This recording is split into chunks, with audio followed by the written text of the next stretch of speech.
Welcome.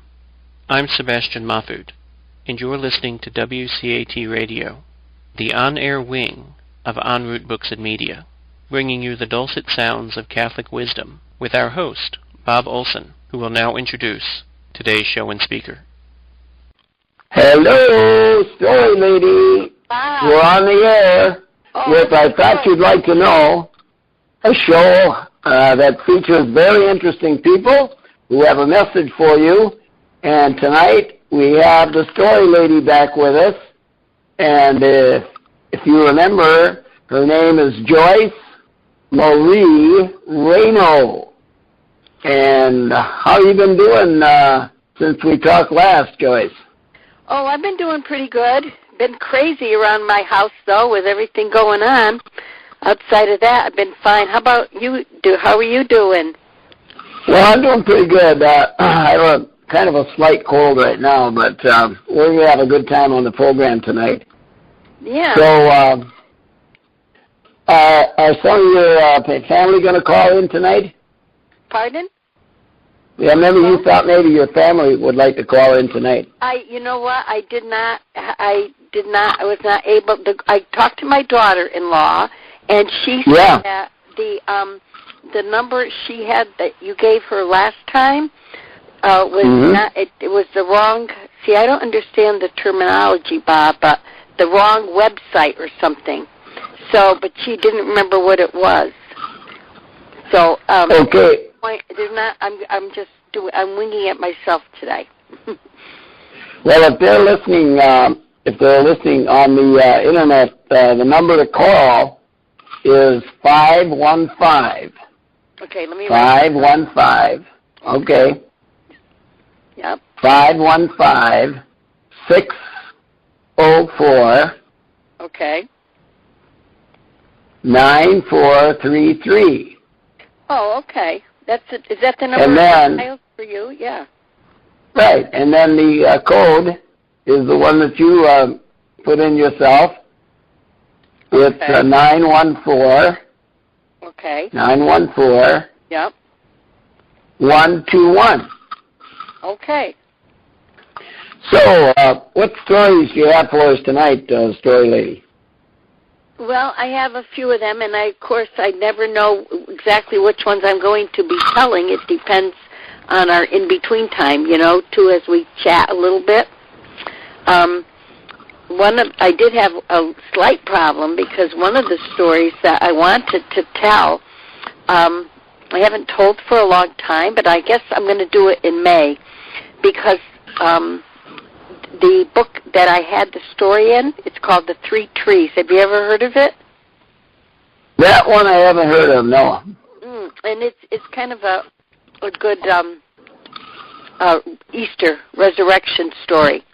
So when I first spoke to you, when you asked me about doing the program this evening, I knew that would be one of the stories I would tell. And so I, was planning on it.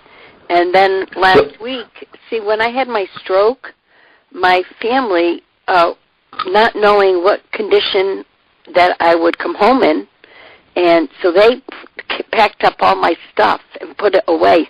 So a lot of the things I still haven't found. And so that was one of the books. So I'm not going to tell that story, but I'm going to tell it. I think I'm coming back in May, right? Okay, good. Yeah. Now listen. Yes. You haven't talked for quite a while, so why don't you tell people now, you are a cradle Catholic, right? Yes, I am. And tell us a little bit about how you grew up as a Catholic girl. All right. And then how you got into this telling stories. It's an interesting story that you have to tell on that too. Okay, I'll be glad to. Like Bob said, I am a cradle Catholic. I was born 78 years ago, I think, and I was the second daughter. My father and mother ended up having 5 daughters, and we all went to the same Catholic grammar school, which was St. Anne's in Bristol, Connecticut. And my mom was Polish, and my dad was French, both families had a Catholic belief and strong belief with traditions and family life, you know. It was much more common when I was a girl than it is today, but still, that was the way that was. And the part I think that Bob would like me to share with you was when I was probably about, I want to say at least 50 years old, and my children, I have 4 children. My husband passed away 15 years ago, unexpectedly. And I have 4 children, and I have 10 grandchildren. I won't give you my children's age, but my oldest granddaughter is 29, and my youngest, it happens to be a girl as well, my youngest granddaughter is going to be 2 next week. And in between, there's 4 boys and the rest are girls. Anyway, I'm kind of losing track here of my little story. So when I was about 50 and my kids were all grown up and I was expecting my first grandchild, and I was very pessimistic, neurotically pessimistic. I had all these blessings. I had, my children, good health, everything fine, no big problems in our lives, happy marriage, and so forth. And yet I was afraid and worried about everything that could go wrong in my life, to the point where my children, they used to get me stories and books and things about how not to worry, because I would say to them, I get so nervous and I get so worried and I know it's wrong and I'm supposed to trust God and all that stuff. So they knew that I had wanted not to be this bad. And so they would, get me the books and all. Well, one day I was going to be going on a retreat, and I did go on the retreat, and it was Father Ehrenheim, and he's a Passionist priest. And at the time, it was at Our Lady of Calvary in, I think it's Bristol area. And I think I got that a little bit wrong. But anyway, Our Lady of Calvary Church. And I went there, and I had been keeping journals that a priest from Bristol, a very good friend of our family, Father Bill McCarthy, he had told me when I would tell him how I was upset, he says, keep a journal. So I brought all my journals with me on my retreat, and I went to see the priest, and I, told him that I'm just afraid, and by that point, I was feeling like an ungrateful child of God, and that God must be disappointed in me because he's given me all these blessings, and I worry about them. I'm not enjoying them and being grateful. Well, I was grateful, but I still was worried about them. Anyway, the upshot of this talk with the priest was when we, were together alone, and he said, he asked me a couple of questions. One of them was, did my parents make me feel that they would only love me if I did good? Oh, no. I said, absolutely not. I said, my father and mother told us no matter what we ever did in life, no matter how bad it was, we could always go and talk to them, so it wouldn't be that. So he was trying to find out, and, I guess what stemmed this unusual anxiety. So he said, one thing you can't do is to tell people not to worry. He says, but what I would suggest to you is that when you find you're obsessively worrying about something that has no rhyme nor reason, just say to yourself very slowly, I will try not to worry. And he says, what you're doing, and I said to him, I thought you said you can't do that. He said, I'm telling you to tell yourself. I'm not telling you not to worry. You're telling me you will try not to worry. He said, every time you say that, you're breaking your negative patterns of your mind. And so I was saying it, Bob, every 5 minutes. Beautiful. And so as a result of that, praying for that, saying that, and because my children were all in school now, and, some of them were in secondary school, nursing school and all, I said, I'm going to try to get a part-time job and get, my mind off of, because my house was immaculate. I had my clean house. Everything I did was good, because that's all I did was clean and worry. But anyway, so anyway, what happened was stumbling.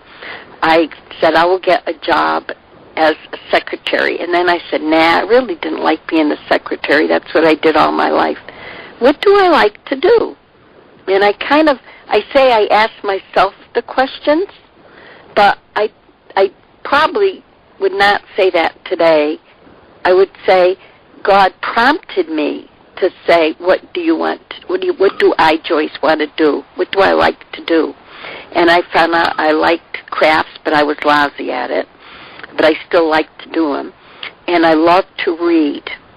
So I said, I'll get a job at a bookstore, because I can do that and get a part-time job. I didn't want to go full-time because I was going to have my first grandchild, and I don't want to miss out on my grandchildren's life too, because I was a stay-at-home mom. Am I taking too long, Bob? No, you're doing good. So, anyway, now are there other people listening to me right now? Well, hopefully.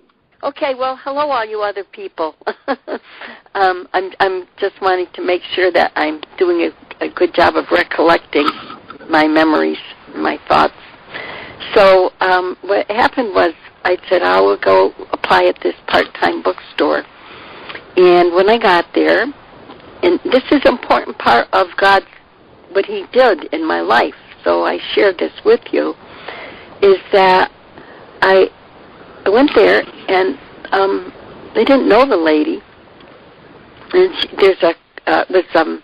it was at Heritage Village Bazaar in Southbury. There was a bookstore, and they had a whole bazaar with different shops. And so she said to me, I don't need anybody now, but she says, I would like to take your application. Could you meet me at the bakery? And it was called Amos's Bakery. So I met her there and at her lunchtime, which was maybe about an hour away, and we talked, and she said to me, nobody knows I'm leaving, but her husband's going to be living in Japan, and with his work, his business, and that she would be leaving in July. So she says, let me take your application now, and if you fit the bill, she says, you have the job. So we talked, and she took everything down, and she says, well, as far as I'm concerned, if you want this job, it's yours. And I was very happy, and I would be working at the bookstore and all that. And I said, okay, that's great, that's fine. So that was like, thank you, God. So after that, I figured the other thing I could do was also work at the library, because that was another place that I had thought about working that had books and types of things that I would be interested in.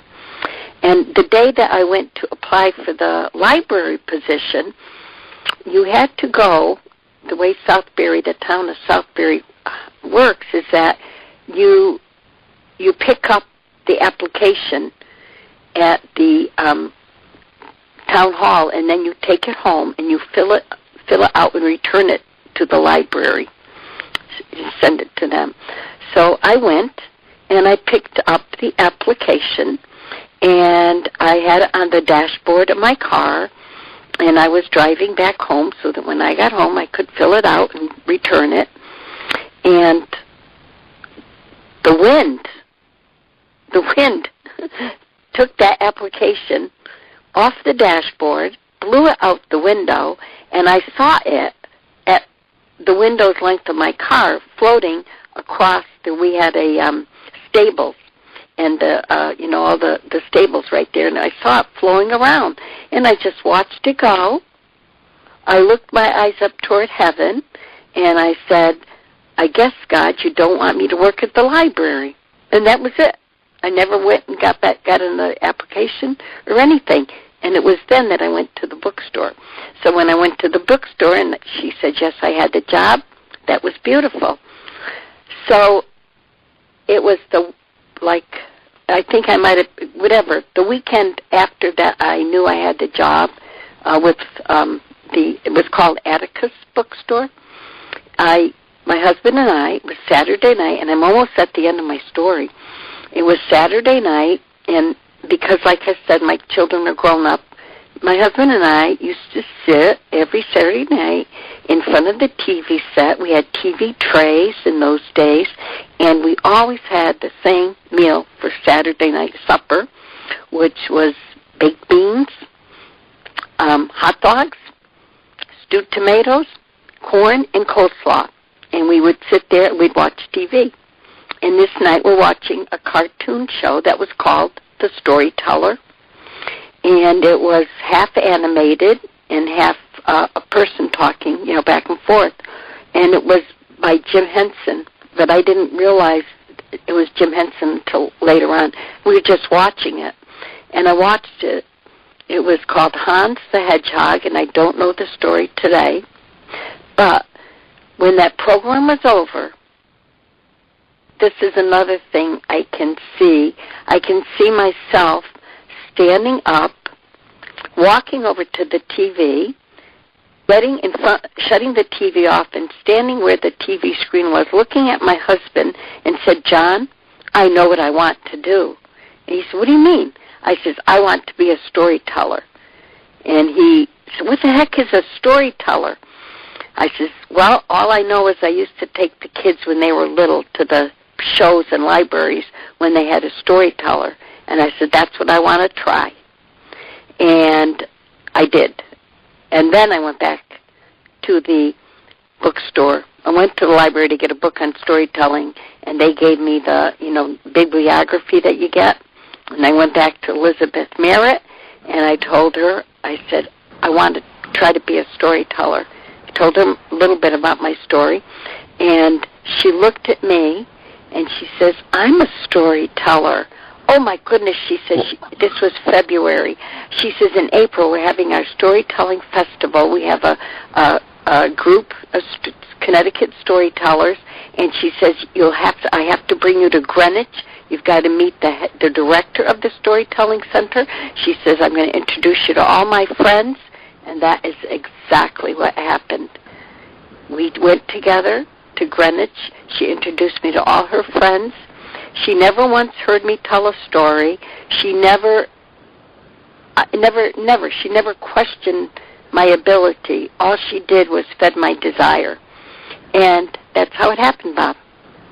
I went to my that's wonderful. Yeah, I went to my first storytelling festival that April, and there's another little tidbit here. I used to take Valium, and I would not always take a whole Valium. If I was just a little bit nervous, I'd take a quarter of one or a half of one. But I was told by Elizabeth and everybody that you can tell a story at the festival. I said, I could never tell a story. I said, I'm just starting out, But I went to they have certain venues, and I went to the one where people could tell their own story. I was not planning on telling a story, although I guess maybe God was planning on it, because I did have a story that I learned in case, I guess. So, and it was called Lazy Toke. That was the name of the story, Lazy Toke. And so I was there, and there was a man that was also a storyteller. His name was J.G. Pinkerton, and he said to me, last year, Joyce, I told my first story here at the Storytelling Center. He says, why don't you try it and tell your story? I says, no, I'm not prepared. He says, we're all new. We're all at it with the best support you could get. And so I said, well, let me think about it. And I did, and I was getting nervous. but I was saying, I've got to try. What harm is there in trying? So I got up, and I told him I would tell a story, and I went to the water fountain, and I took out a tranquilizer to calm me down. And I looked at that tranquilizer, and I said, if I take you now, I will never be able to tell a story without you. And so I didn't.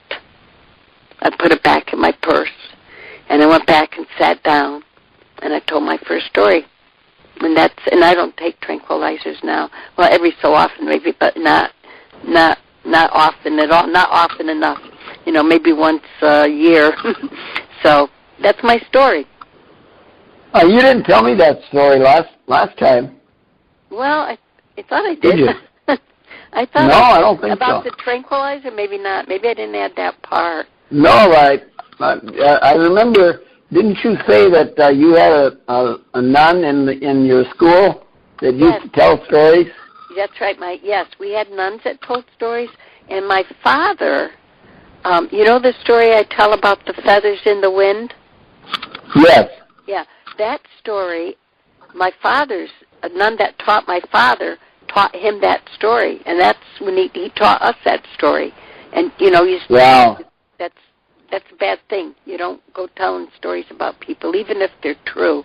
If they're not good stories about them, you don't tell them, So anyway, right. Yeah. Yep. So where are we going tonight? What are we going to tell tonight? Well, let me see. I got to find my little list. I told you I have my little trees I can't tell. I can't even see my little list right now. The first one I think I'm going to tell you today is the Rabbi's Gift. Wonderful.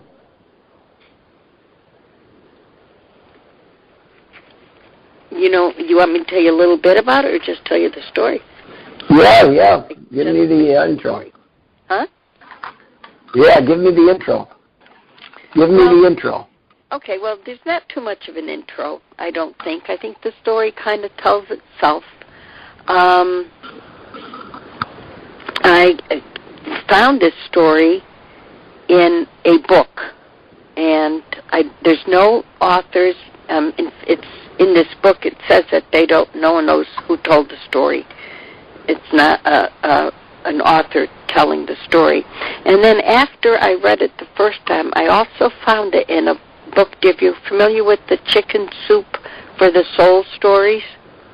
Yes. Yeah, okay. It's also published in one of those, this story called The Rabbi's Gift. Okay. All right. Are you ready? Yes, I'm ready. All right. Just a minute. I'm going to have a little sip of water.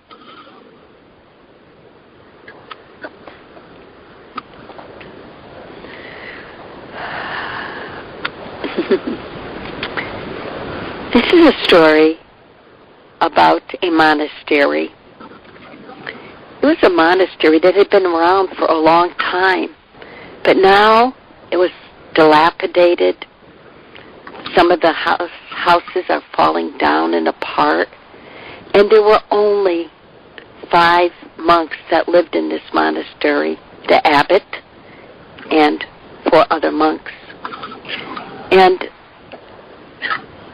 sometimes next to the monastery there was a hermitage. There was woods in the area, and every so often the rabbi would come to this hermitage, and everybody knew that he would come.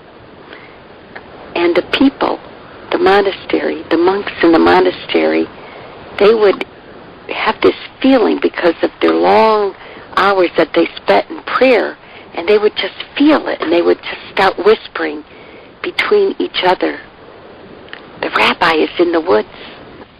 The rabbi is in the woods." And so it went.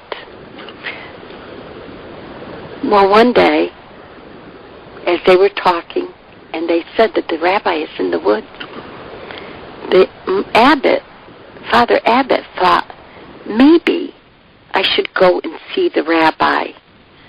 Many times I have wanted to meet him.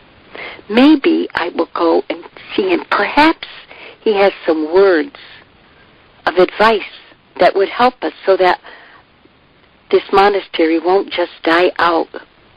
And so he called the other monks together and he said, I am going to meet with the rabbi. I'm going to see him at his hermitage. Please pray that he will have an answer for us.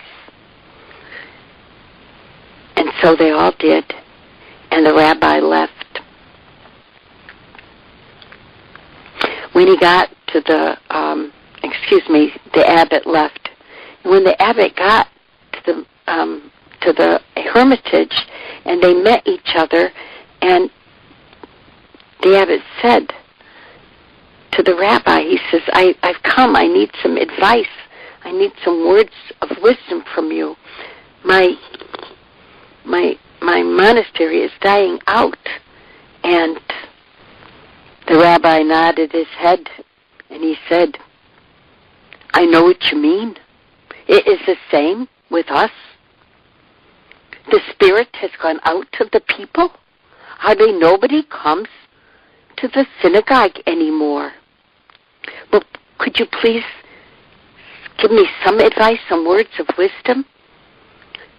No, said the rabbi, I have no words to give you. The only thing that I could tell you is that the Messiah is one of you. And the abbot, he thought to himself, the Messiah is one of you? Does he mean one of us monks? Well, he didn't think too much about it at the time, and so the rabbi and the abbot, they just prayed together, they wept together, and then it was time for the abbot to leave. And so he thanked the rabbi and he was on his way. When he got back to the monastery, and the monks were waiting there, and they wanted to know how'd you make out?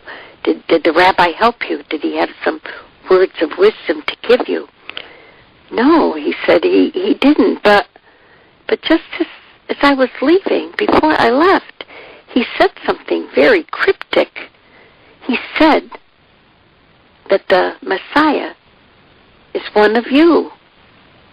And so it was that all the monks wondered what the rabbi's words meant.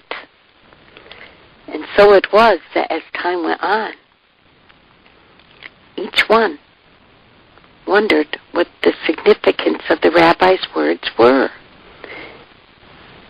The Messiah is one of us. Did the rabbi mean that it was one of us monks? Well, of course, if it was anybody, it would be Father Abbot. Why, he is our leader, and he has been our leader for so long. But then again, maybe it is Brother Thomas. Brother Thomas is a holy man, and he always seems to be there when you need him. Perhaps it is Brother Thomas. It certainly would not be Brother Eldridge. Why, Brother Eldridge, he is so crotchety. Why, he is a thorn in people's sides. It really could not be Brother Eldridge, but then again, Brother Eldridge is usually right. He is virtually always right. Maybe it is Brother Eldridge. It couldn't be Brother Philip. Why, Brother Philip, he is so passive. But then again, Brother Philip is a holy man, and he's always there when you need him. And he's, without any knowledge of his being there he is, there to help you. And so it was that the monks would question each other in their minds and wonder who was the Messiah. And in so doing, each one started to treat the other ones with extra respect. on the chance that one of them was the Messiah. And then, on the off chance that one of them was the Messiah, they began to treat themselves with extraordinary respect. And as this was coming by, there was an aura that came on the monks. There was an aura that came on the monastery. And because there were still people who would come to the monastery occasionally, they would come to picnic. They would come perhaps only to take a walk through the woods. Sometimes they would even stop in the dilapidated chapel and say a prayer. But as they still came, every so often, the people themselves noted this aura of respect that the monks had for each other. And so they would tell their friends. And then their friends would come. And they too would notice this aura. And then they would tell others. And so it was that before long, more and more people were coming to the monastery. And so it was that one day, one of the visitors himself had asked one of the monks about joining the monastery. And so it was that little by little, the monastery was no longer dilapidated, and it was becoming a thriving monastery.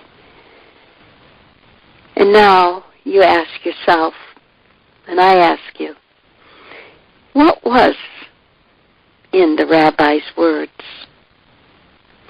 That was the gift of the rabbi. His words, although he didn't have any advice that he could give, it was the gift of his words. The end. And that is the end of that story. Hello? Yeah, that's a beautiful story, Joyce. And you said when you first found this story, you didn't know who had written it, huh? That's right. And then you found it in one of these collections, huh? Yes, but it still has no author. There's still no one that's claiming to be the author of that particular story. Well, what that says to me, that story, if we start to do the same thing, you know, as we look around at people and say, who's the Messiah? And we start treating people with respect and change our idea about them, our lives are going to change too. That's right. Yeah. That's a beautiful story. Yeah, I like that story. The rabbi's gift. And then there's let me see, there's a couple of other stories that one of them is it's not a holy story, but I've told it at several places. I told it a lot to let me see, 6th, 7th, and 8th graders at schools.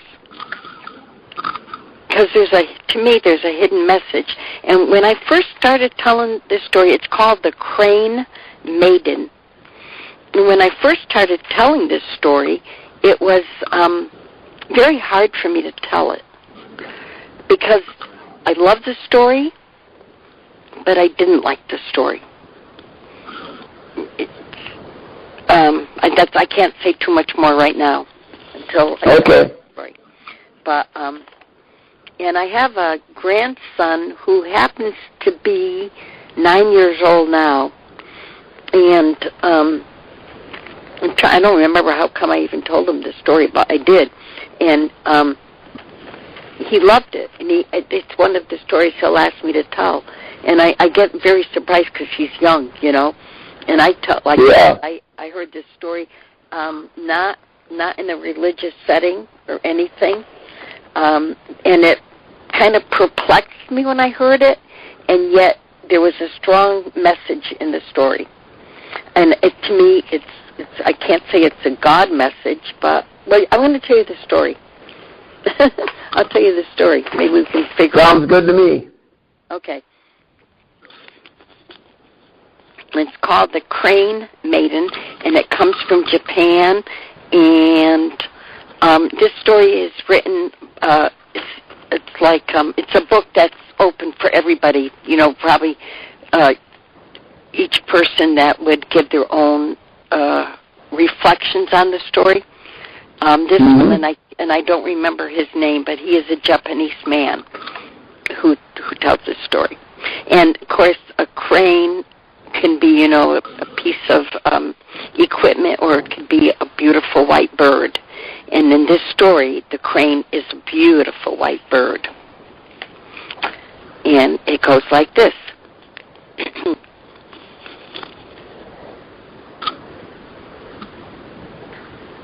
A long time ago, there was an old man and an old woman.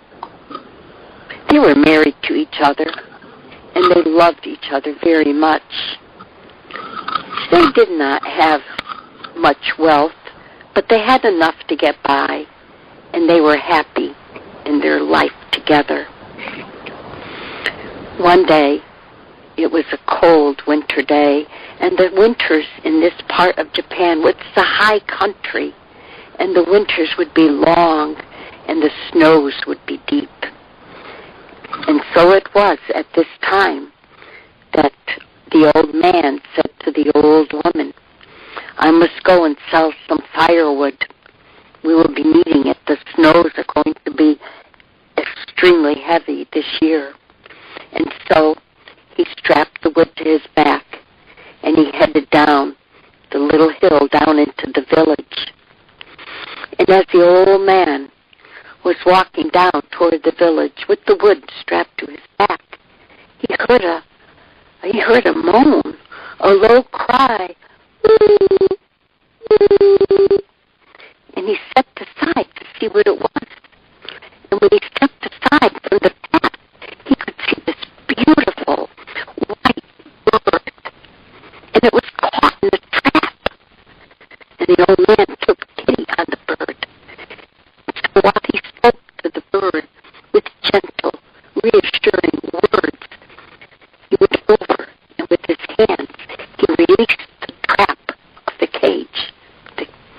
And the bird flew out, and it circled above the old man's head once and twice, and then it was gone.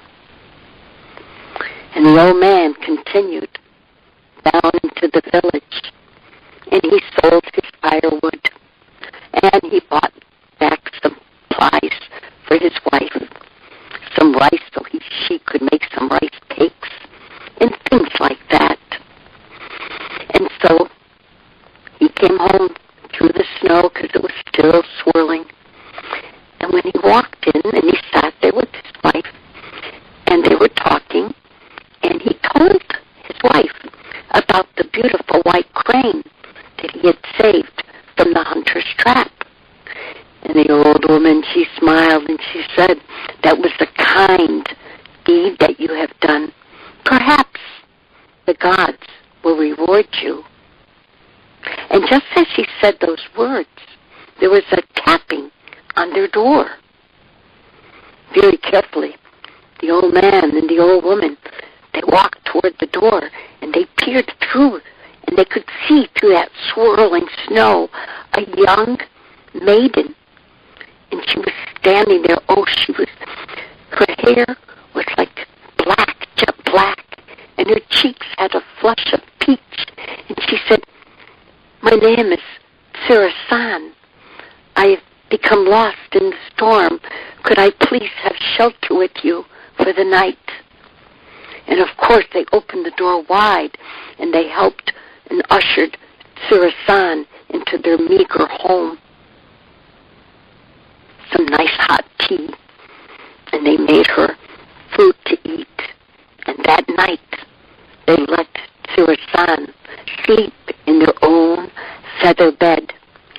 they themselves slept on cots on the floor. And the next day, when they awoke, the sun was shining. And, lo and behold, Tsuru-san had done all the work. Her kimono, the sleeves of her kimono were rolled up, and she said, I have made breakfast for you today. And so they had tea and breakfast. And you know, Tsuru-san stayed with them for a few days, for a week. And then, as they talked and found out, Tsuru-san had no place to live, and the old man and the old woman had come to look upon her as a daughter. And so it was agreed that that's how they would live, that Tsuru-san would be their daughter. And so it went. And then one day, Tsuru-san came to her father and her mother, and she bowed down to them, and she said, I have noticed in the back room that there is a spinning wheel, and I would like to spin some fabric for you so that when you go into the village to buy supplies, you will be able to sell it. And they said, oh, that would be wonderful. We would like that. Oh, but there is one thing. When I am spinning, you must not watch me. You must not look at me. Now, the old man and the old woman, they kind of looked at each other, and they thought this was a strange request, but they agreed, and they told her that would be fine.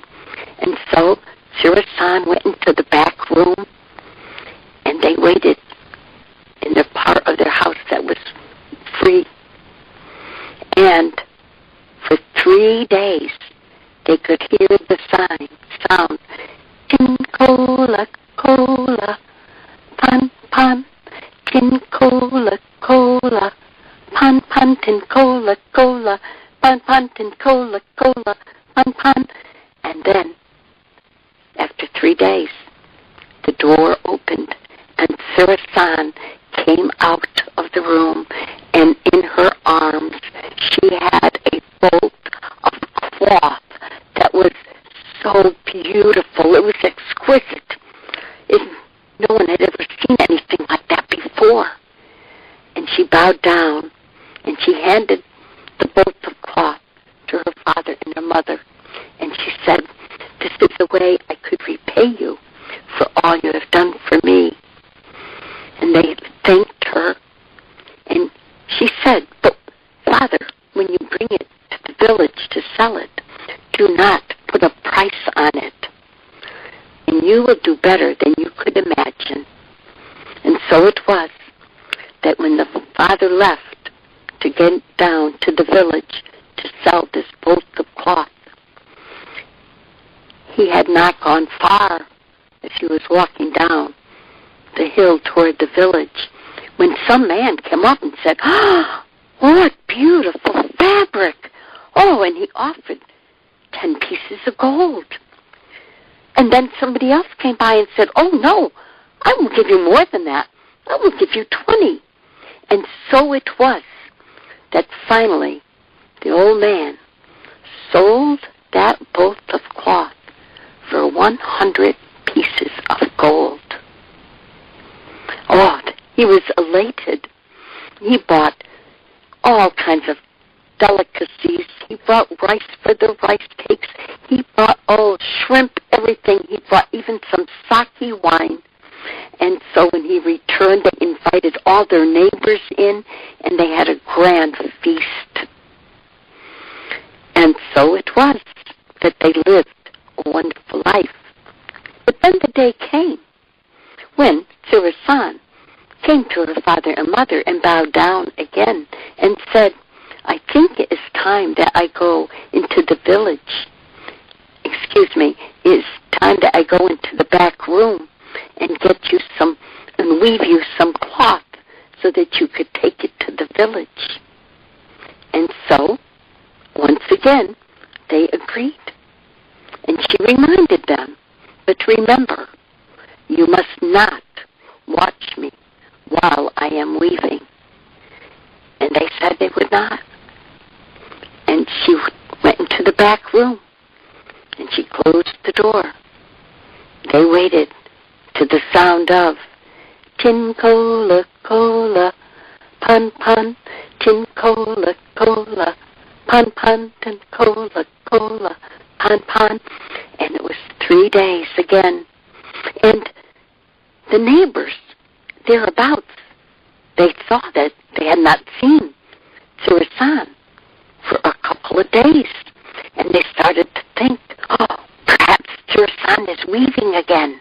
I would like to see how she weaves one by one, the men and the women. They were quite curious. So they went to Tsuru-san's house, and they looked at the old man and the old woman, and they said, is Tsuru-san weaving again? And they said, yes, she is.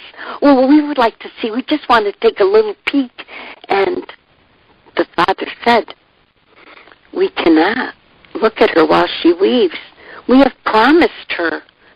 And then one man said, you promised your daughter that you would not look at her while she weaved? Huh, I would never promise my daughter that. And you know, they started the conversation back and forth. And in truth, the old woman was herself quite curious. And so she thought, while they were arguing, she went to the door, and she opened it just a crack, and just as she was about to open it a crack, her husband said, no, we promised. But it was too late.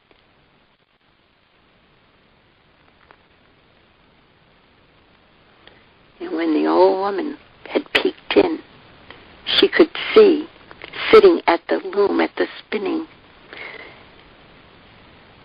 a majestic white bird, a beautiful white bird, and it was pulling feathers out of its breast and weaving the feathers into the fabric.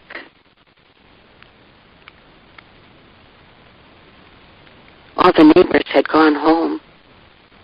It wasn't long before the door opened again, and Tsuru-san came out carrying the half-finished bolt of cloth. And she had tears in her eyes. And she looked and she says, dear father and mother, now that you know my true form, I cannot stay with you. And she handed them that bolt. And then she walked out the door. As soon as she was out of the door, she became the beautiful, majestic white crane again. And they watched as she soared up into the sky and circled once and again over her head.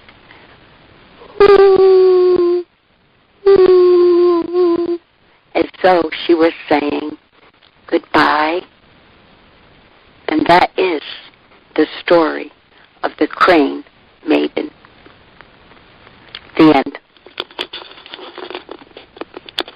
Hello? Another great story.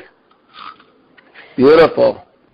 Now, do you see what I mean about the story? It's not like a religious story, but it certainly is a holy story. To me, yeah, because he so much. He rescued that crane. Pardon? It was the old man that rescued that crane, right? Yes, yeah. Mm-hmm. But the fact that sometimes this is how I guess, is that a lot of times we're told, I guess in the religious aspect, we're told what we have to do in our life to gain heaven, right? They don't. Mm-hmm. We're not told exactly what we know right from wrong, and sometimes we're told we can not do something that we can see no reason why we can't do it. A lot of times that is true in life, you know. Well, why can't I do it? Kids ask that all the time. Right. Why can't I? You know, and because Mm-hmm. you can't, it's not right. You cannot do that. Anyway, I think that's why I like that story, but I also don't like it because it's got a sad ending. I think it's a sad ending, too. Do you? Well, in a way, it was, no, I thought it was a good ending in a way, too. Yeah. I mean, well, yeah, I guess you're right. We got the message, and the crane had been saved, and she flew away. Yeah. To be happy. But you're right; the other people were just doing what they wanted to do, and not what they were supposed to do. Yeah, they're curious, and it's like a human emotion that they wanted satisfied. Some have to do things without knowing why we have to do them. We can't question That's them. right. We just have to. That's right. Wrong, and if we give our word, we just don't go back on it. That's right. But anyway, so. No, I like that story. Yeah. So let's see. We have about 9 minutes left. Ooh. All right. Let me see. I have another story. You know what, though? I don't know how long it takes. I'm going to try it. What happens if we get the ending? That's not good, though, huh? If we don't get the ending. No, we'll go. You might be able to make it. Okay. Okay, good. Let's give it a try. This story is. You want me to just start right now? Right. Okay. It's called The King and His Hawk, meaning the bird. This is a story about Genghis Khan. Now, Genghis Khan was a great ruler. He was also a great king. And throughout the world at that time, it was said that there was no greater ruler than Genghis Khan. He had gone and he had conquered many lands, and it got to the point where there were no more wars. There was no more conquering. Genghis Khan had conquered everything. And so it was this one particular day, and he was going hunting with his friends. And the friends got their bows and their arrows, and they gathered, and they were going to meet and just have a happy hunting party. They were going to be hunting. I don't know if I said that to start with, but that's what they were going to be doing, having a hunting party. And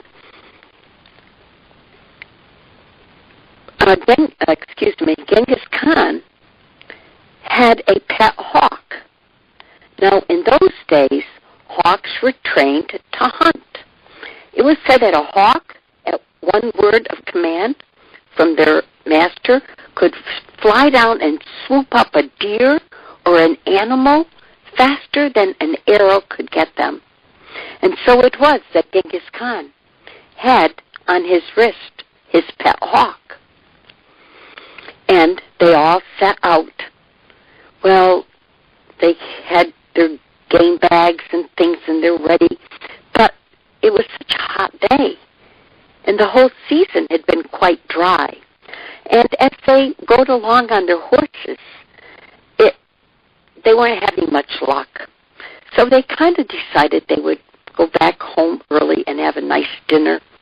And most of the people, except for Genghis Khan, took the shorter ride home. But Genghis Khan decided he was going to take the longer way. He knew it well, and so he did, and that was going up over the mountains and around the village somewhat. And so he set off. But as he was going along, riding his horse, and he noticed that there were less and less springs available. And he knew it had been a dry season, but he did not realize it was just dry. But he knew that there were springs up above. But as he came to where he thought there was a spring, everything was dried up. And now he was getting tired, and he was getting thirsty. And he was getting just a little bit impatient. So he ended up letting his hawk go. He knew that the hawk would find its way home. And Genghis Khan continued on his trek up and around the mountains, back and forth. But all the while, he was getting hungrier. Hotter. And he was not finding any water. Every time there was where a spring should have been, there was none. And then he found it it was like water dripping down a ledge. It wasn't much water, but it was good and it was enough. Genghis Khan reared in the horse, dismounted, went to the saddlebag and got a tin cup, and he brought that cup right up to the ledge. And he held that he held that cup up to the ledge, and the water just dripped into the cup. And Genghis Khan held the cup there, and he waited until the cup was full. And then, as soon as it was full, he took the cup and was about to drink from it. And when he was about to drink from it, there was this whooshing, swooping noise, and the cup was knocked from his hand, and it fell on the ground, and the water spilled all over the ground. And Genghis Khan, it happened, and he looked around. It was his hawk, his own pet hawk, who had knocked the cup out of his hand. Genghis Khan was surprised. So he picked up the cup, and again he went over to where the water was dripping down the ledge. And again he held that cup right up to the end of the ledge and let the drip by drip of the water go into the cup. But this time, he did not wait till the cup was full. He just filled it halfway. And as soon as the cup was halfway full, once again, Genghis Khan took that cup and was about to drink the water when once again, that hawk came swooping down, knocked the cup out of Genghis Khan's hands, and the water spilled on the ground. Now Genghis Khan was getting angry, very angry. And he looked around, and he said, "What is this hawk doing?" So he bent down, and he reached again for that cup, and he was really getting angry. He held that cup up to the ledge, and the water dripped, drop by drop, into the cup. He waited till it was just a third filled. And this time, Genghis Khan said, "I'm going to be prepared." And he drew his sword, and he looked at that bird, and he said, "I am going to get the water." And he was just about to take that cup away from the ledge and to drink it when the hawk flew down toward him again. But this time, Genghis Khan was prepared, and he took his sword and he watched as his pet hawk fell on the ground, dead. But Genghis Khan was about to fill that cup with water no matter what. And the cup was ledged now, caught between the ledges. And he had to look around. And he said, "I know, I'm going up to the top." And he trudged up the mountainside there, up to the top where the supply of the spring water was. And he was really hot, and he was really tired, and he was angry with his bird for knocking the water out of his hand. And then when he got to the top and he saw the spring where the water had collected, and as he walked toward it, there was something floating there. And he looked closer, and when he did, it was a snake. But it was a poison snake, one of the most poisonous snakes. And just as he saw that, he realized his pet hawk was trying to save his life. And he thought, "Look how I repaid him. I killed him, my own pet." And very carefully, he never did another attempt to drink that water. He carefully walked back down the ledge. He very gently picked up his little bird, and he wrapped him in a cloth. And he got back on his horse, and he said to himself, "I have learned a very valuable lesson this day. Never, ever do anything in anger. And that is the end of that story. Great story, great story. And they say there's a little ad-lib to the actual story. I'm going to say an ad-lib, I think that's the right word, is that George Washington also would not allow his anger to possess him. And so it was that whenever he got angry, he always said, count to 100. And by then, you won't have so much anger in you. And that That's a good idea. Yeah. So. Well, Anyway. Joyce, it was great having you again today. Joyce Marie Reneaux, the story lady, with 3 wonderful stories tonight. And I'm looking forward to the next time down the road when you're going to tell the story of the 3 trees, right? Yes, and I'm going to do some Marian stories because it'll be in May that I come, and Beautiful. Mary is May's month. But when I couldn't find the script there, and my memory, because of my stroke, I didn't want to tell the 3 trees without having it be absolutely right. So anyway, well, it was next time, and we'll do a couple, maybe at least one Marian story. It's called Pio Trusik, the story I want to tell you, and it comes from Poland, and my mom was Polish, so when I first heard, I bought the book because it was what's the word, translated from the Poland to beautiful.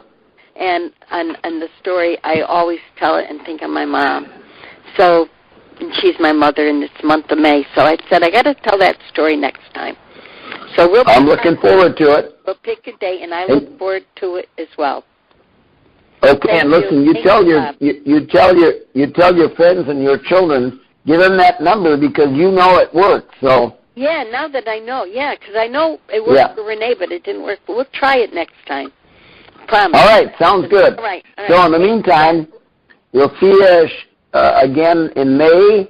Yes. And tonight, may the Lord bless each and every one of you. In the name of the Father, the Son, and the Holy Spirit. Amen. Amen. Thank you, Bob. Amen. Thank you for giving me a chance to share. No problem, Joyce. Thank you. Okay. Thank you. Yep. Bye-bye. We hope you enjoyed the program and will join us back for another show on WCAT Radio. This is Sebastian Mahfood. Good day.